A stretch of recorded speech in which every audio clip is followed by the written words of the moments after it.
스카이에듀에서 국사와 근현대사 수업으로 여러분들을 만나게 됐습니다. 국사는 원래 서울대학교에서만 필수로 지정했는데 작년에 서울에 있는 주요 대학의 입학 최장들이 국사를 필수로 지정해버렸습니다. 이제 국사교육이 중요시 될 수밖에 없고, 특히 2010년도에 수능을 보는 지금 현재 고등학교 2학년 학생들은 정말 국사를 하지 않고는 서울의 주요 대학에 입학할 수 없게 돼버렸습니다.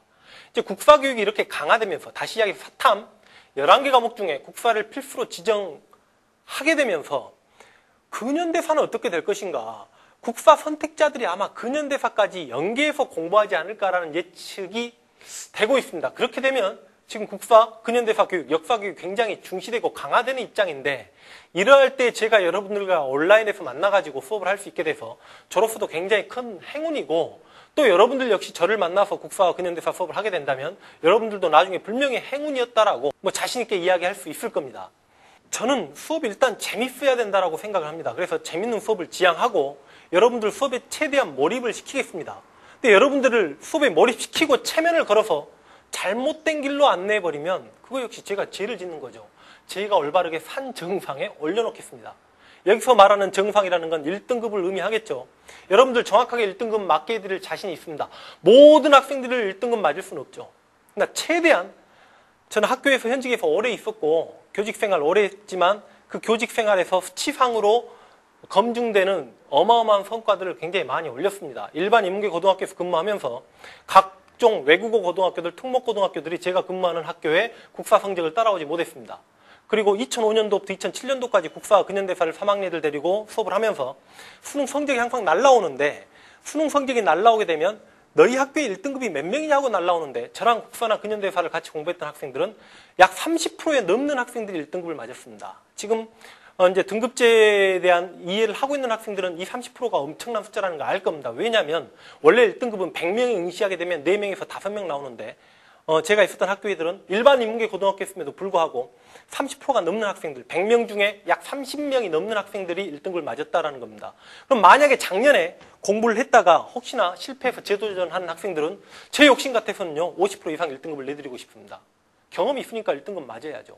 오케이, 그래서 정말 1등급 맞게 하는 것에 대해서 자신하니까 믿고 저를 따라오시고, 물론 제가 학교에서 좋은 성적을 낼 수 있었던 것도 제 제자들이 그만큼 저를 믿고 잘 따라줬기 때문이라고 생각을 합니다. 제 수업 이야기를 조금 할게요. 저는 일단 흐름을 강조합니다. 요즘 모든 선생님들이 대세조 역사는 흐름이다, 이해 과목이다. 맞습니다. 역사는 무조건 흐름 과목이고 이해 과목입니다. 흐름을 잡고 시대관을 확립해야죠. 먼저 개념이 서야죠. 특히 정치사 같은 경우는 완전 시대 흐름이잖아. 그 흐름을 잡고 난 다음에 정치사를 경제사, 사회사, 문화사에 각각 적용하는 문제가 바로 적용하는 교과가 국사, 근현대사 교과입니다. 그러니까 흐름 중요합니다. 그런데 정확하게 이야기할게요. 암기하지 않아도 된다? 그냥 가르치는 사람으로서 양심을 걸고 이야기합니다. 암기 필요합니다. 흐름을 통해서 암기할 걸 줄여가면서 암기할 게 나오면 해야죠. 그런데 그럼 선생님은 암기를 중요하게 여기는 선생님입니까? 그건 절대 아니고, 암기를 통해서 10시간 공부해가지고 국사나 근현대사 끝난다. 예를 든 겁니다. 10시간만 공부해서 교과가 끝나버리면 너무 좋게? 예를 든 거야. 10시간을 공부해서 암기를 하게 되면 10시간 걸릴 공부가 흐름을 잡고 이해를 하고 공부를 하게 되면 5시간으로 줄어듭니다. 그러면 이 5시간 중에 3시간, 4시간은 흐름을 잡고 이해하면서 공부를 하고 나머지 1-2시간은 암기를 해야죠. 가르쳐주는 내 역할은 뭐냐면, 흐름은 정말 이야기식으로 술술술 풀어나갑니다. 제가 가장 자신 있어 하는 부분 중에 하나가 제가 가지고 있는 역사 지식을 여러분들에게 심어주는 능력만큼 제가 최고라고 생각합니다. 분명히 아까 이야기했잖아요. 몰입시키겠다고. 그런데 중요한 건 암기할 건 분명히 해야 되는데 이 암기할 걸 제가 줄여드리는 게 제 역할이죠. 오케이? 찝어줄게요. 이건 암기해라. 이건 하지 말라. 이건 이해해라. 그리고 암기하라고 하는 건 절대로 하십시오. 이렇게 하면 좋은 성적 나옵니다. 오케이? 그래서 저는 그만큼 저의 수업에 대해서 자신하고, 그리고 수업의 시간에 분명히 할 이야기는 제대로 해버립니다. 비판적인 이야기 해버립니다. 인물들 욕 그냥 막 할 겁니다. 그래서 나름대로 여러분들에게 비판의식도 심어주고 싶고, 그래서 이게 상막한 입시 현장에서 만났고, 어쩔 수 없이 이게 주입식 교육, 암기식 교육이 되고 시험 성적을 막기 위한 그런 시기에 여러분들과 제가 불행하게 만났지만, 나름대로 그 상막한 입시 현장에서도 조금의 그 휴머니즘이라고 하면 좀 너무 오버한가요?